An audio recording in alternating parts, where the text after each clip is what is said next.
శ్వాస కావాలి. ఎప్పుడైతే మనం బొట్టు పెట్టుకుంటామో, హిందువుగా జీవిస్తామో, ఎప్పుడైతే హిందువుగా గర్విస్తామో అప్పుడే ఈ దేశంలో హిందువులకు బ్రతకడానికి కాదు పాలించడానికి కూడా అవకాశం ఉంది.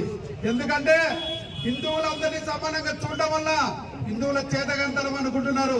80% ఉన్న హిందువులు మంచితనం చూపిస్తే 20% ఉన్న అంటరాని వాళ్ళు మన మీద దాడి చేసే స్థితికి వచ్చారు.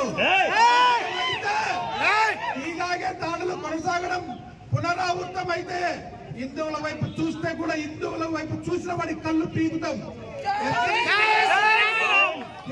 హిందువులంతా కూడా హిందువు బంధువే. మనం ఏ కులంలో పుట్టినా ప్రతి హిందువు కూడా మనం అందరం బంధువులమే.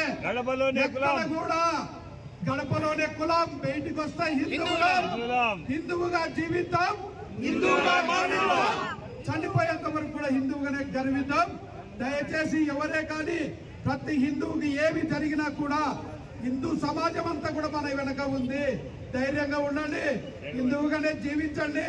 భారతదేశంలో ఎవరు జీవించాలన్న ప్రశాంతంగా హిందువులకు అణిగిమణిగి హిందువులతో బాగా ఉన్నప్పుడే వాళ్ళ జీవితాలు కూడా బాగా ఉంటాయి. జాగ్రత్త, హెచ్చరిస్తున్నాం.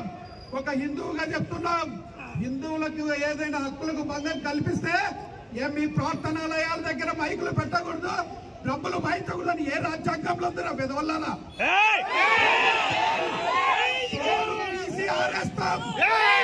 ఒకసారి ఎప్పుడే కానీ మా హిందువుల వైపు చూస్తే మీకు మా తరగ చూపిస్తాం. ఏ సుప్రీంకోర్టులో ఉందా, ఏ రాజ్యాంగంలో ఉంది? మీ ప్రార్థనాలయాల దగ్గర డ్రమ్స్ వాయించకూడదు, మైకులు పెట్టకూడదు అని చెప్పి మీరు